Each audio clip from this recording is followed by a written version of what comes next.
Hello সবাই, আশা করি ভালো আছেন। দেখতেছেন আম খাইতে বসলাম, কিন্তু অনেকগুলো আম কাটছি। দেখেন কি অবস্থা, পুরো ঝালি গেছে।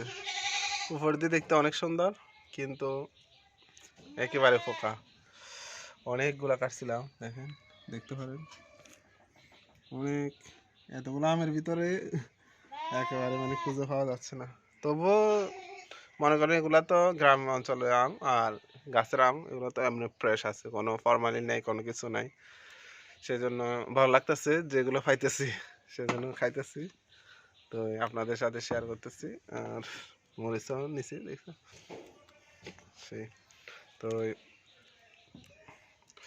খুব সুন্দর দেখতে, কিন্তু কাটি দেখে ভিতরে পোকা।